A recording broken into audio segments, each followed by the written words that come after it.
Hello everyone. आज का हमारा नया टॉपिक है calculation of interest on drawing.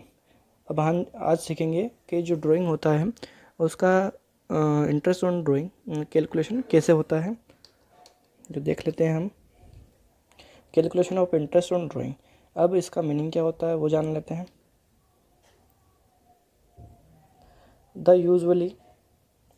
The drawing are usually made by the partners at the regular interval. Thus, interest on drawing are calculated with a reference to the time period involved. It can be worked out any one as following methods. इसका मतलब होता है कि अगर कोई भी partners एक अपने इंटरवल टाइम में कोई सी ड्राइंग करता है, और ड्राइंग किसको कहते हैं, जो हमारे पर्सनल यूज़ के लिए हम पैसा निकालते हैं या विड्रॉल करते हैं, उसको हम ड्राइंग कहते हैं। और उस ड्राइंग का इंटरेस्ट हम कैसे कैलकुलेट करते हैं वो हमें इस लेक्चर में सीखना है। आगे देखेंगे। When the date of drawing are not given, मतलब क्या होता है कि जिस टाइम पे हमारे पास ड्राइंग की डेट नहीं दी होती है तो हमें उस टाइम दो मेथड्स का इस्तेमाल करना है, यूजेस करना है। कैसे? फर्स्ट क्या होता है एवरेज मेथड, और second one is average rate of interest method. ठीक है। अब आगे देखेंगे हम कि when dates are drawing are given. इसका मतलब होता है कि जब हमारे पास ड्राइंग की डेट गिवन हो, क्वेश्चन में गिवन हो, तो उस टाइम पे हमें कौन सी मेथड का इस्तेमाल करना है, यूज़ करना है प्रोडक्ट मेथड। और उसके बाद एक और होता है मंथली, क्वार्टरली और ईयरली मेथड्स। ठीक है, ये टू टाइप्स ऑफ मेथड है। अब इन दोनों का मतलब अधिकतर या ज़्यादातर इस्तेमाल या यूजेस हैं। आगे देखेंगे हम क्या होता है।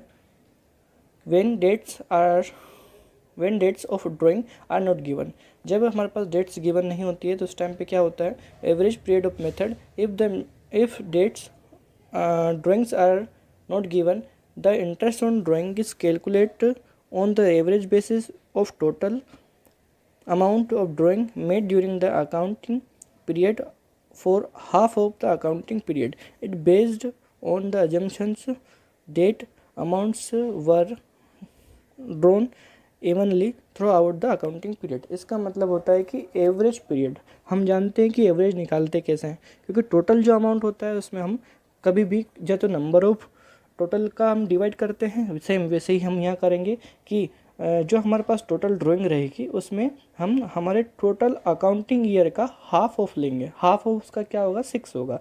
तो अब इसका फॉर्मूला क्या बनता है देखते हैं। Interest on drawing equal to total drawings into rate upon 100 into 6 upon 12। अब ये 6 अपॉन 12 कैसे है आप जानते हैं, क्योंकि उसने कहा है कि एवरेज ऑफ द मंथ, या तो अब टोटल मंथ कितने होते हैं अपने आप सभी जानते हैं 12 होते हैं। तो 12/2 इज इक्वल टू क्या 6, तो 6 अपॉन 12। ओके, फिर आगे देखेंगे average rate of interest method. अभी इसका एक और नाम है। ठीक है, sometimes the average method interest is given in the question. अब देके रखा हो तो एवरेज रेट ऑफ देके रखा हो, इंटरेस्ट देके रखा हो, in such assumption that rate of interest already half of basis 6 month, ये ऑलरेडी देके रखा होता है। तो इस टाइम पे हमें क्या करना होता है कि टाइम विल नॉट कंसिडर, उस टाइम पे हमें टाइम को कंसिडर नहीं करना होता, क्योंकि ऑलरेडी क्वेश्चन में गिवन होता है। ठीक है, तो इस तब फॉर्मूला क्या लगेगा, interest on drawing total drawings into rate, average rate जो कि हमारे पास क्वेश्चन में गिवन हो, उस एवरेज रेट को लेना है, अपॉन में 100 करना है, फिर डायरेक्टली इसको सोल्व करना है। ओके, फिर आगे देखेंगे हम क्या होता है। When dates of drawing are given, जब डेट्स गिवन हो, ड्राइंग्स की डेट गिवन हो हमारे क्वेश्चन में, उस टाइम पे हम क्या करेंगे वो देखना है। ठीक है, आगे देखेंगे प्रोडक्ट मेथड। सबसे पहली मेथड होती है हमारी प्रोडक्ट मेथड। क्या होती है, when different amounts are withdrawal at different intervals. ठीक है, इसका मतलब होता है कोई भी पार्टनर होता है, सभी पार्टनर सेम अमाउंट नहीं निकालते, सब अपने अपने हिसाब से, अपने अपनी ज़रूरतों के हिसाब से, अपने अपने नीड्स के हिसाब से विड्रॉल करते हैं पर्सनल यूजेस के लिए, और सेम पीरियड टाइम पे भी निकालते हैं, ना इंटरवल पे निकालते हैं, सभी अपनी अपनी मर्जी से अपने अपने टाइम पे निकालते हैं। ठीक है, the interest will be calculated with the help of product method. उस इंटरेस्ट को हम प्रोडक्ट मेथड के हिसाब से या उसकी हेल्प से हम इसको जोड़ सकते हैं। In this each amount drawing the multiply by with the number of days और मंथ।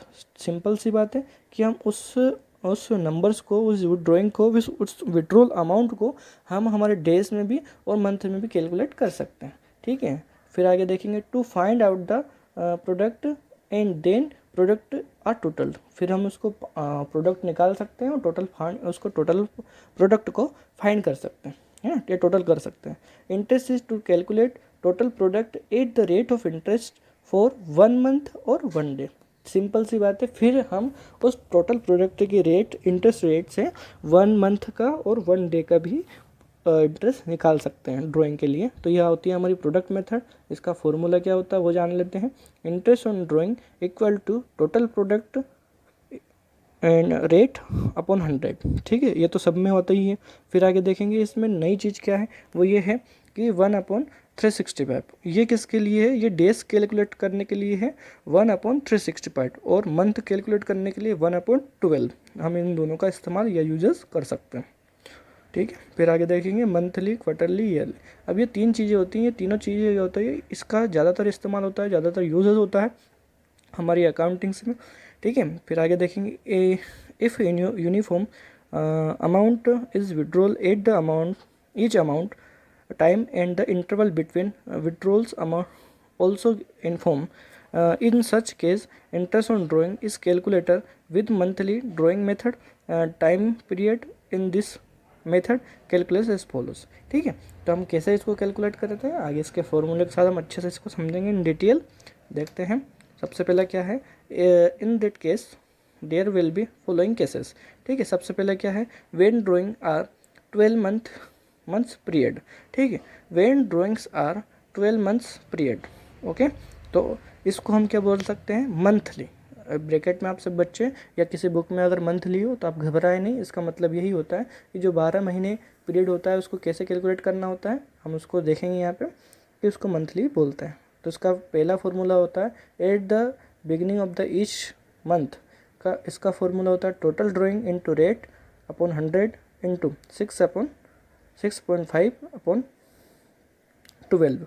अब इसका मिडिल कैसे निकलता है, at the middle of every month equal to total drawings into rate upon 100 into 6/12।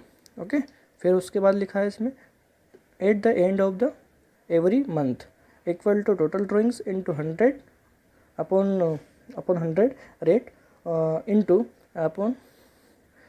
5.5/12 लिखा है। अब इन तीनों को कैलकुलेशन कैसे होता है अभी जान लेते हैं। इसमें इसका मतलब ये लिखा है टोटल कि अगर कोई भी partner beginning of the each month, अगर महीने की पहली तारीख को कोई पार्टनर ड्राइंग करता है या विड्रॉल करता है, तो पहला वाला हमारा जो 6.5 वाला फॉर्मूला है वो लगेगा, फिर मिडिल वाला लगेगा अगर मिडिल में ड्राइंग करता है तो, और अगर एंडिंग ऑफ मंथ में करता है, या सपोज देखो जैसे कि जनवरी लास्ट में करता है, फरवरी लास्ट में करता है, मार्च लास्ट में करता है, उस हिसाब से हम ये फॉर्मूले यूज़ करेंगे। फिर आगे देखेंगे when drawings are 6 month period. इसका मतलब होता है कि कोई भी पार्टनर अगर 6 मंथ, मतलब इसको बोल सकते हैं अपन हाफ ईयरली अगर अमाउंट में विड्रॉल करता है तो कैसे कैसे कर सकते हैं। उसका पहला फॉर्मूला होता है at the beginning of the each month. इसका मतलब होता है ये हाफ ईयरली के लिए है कि अगर कोई भी बिगिनिंग में यूज़ करता है तो उसके लिए क्या फॉर्मूला है, बाकी सब सेम रहेगा, total drawing into rate upon 100 into 9.12। ये चीज़ थोड़ी चेंज हो जाएगी। ठीक है, फिर आज देखेंगे अपन at the middle of the every month, मतलब middle of the every month, half yearly का मिडिल।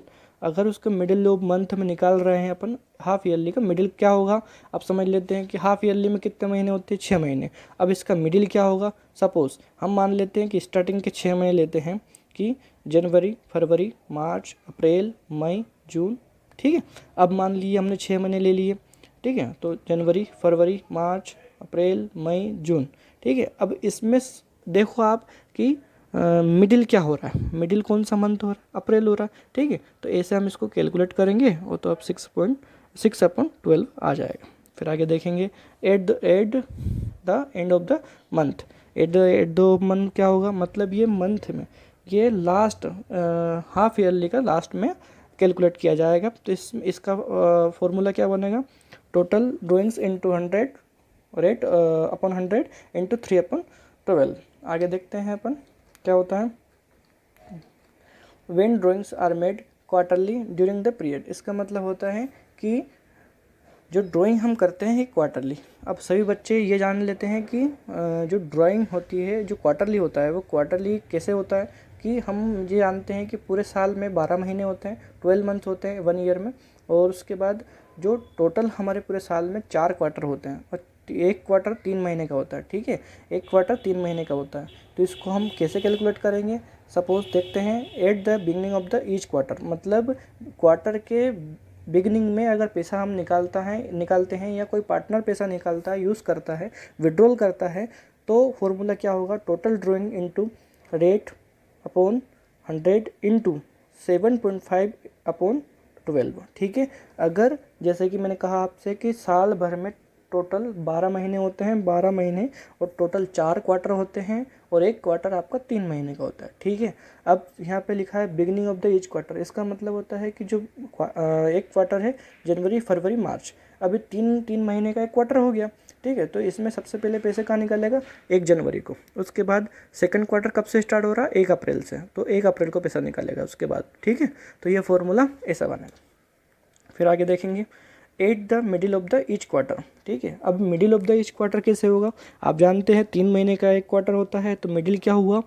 1.5 मंथ। ठीक है, मतलब क्या होगा?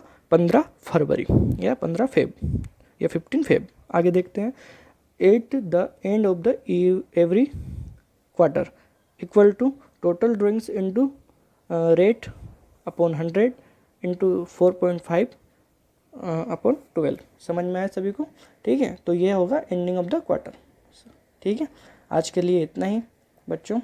Thank you. Subscribe this channel to get more my videos. Thank you. Thanks.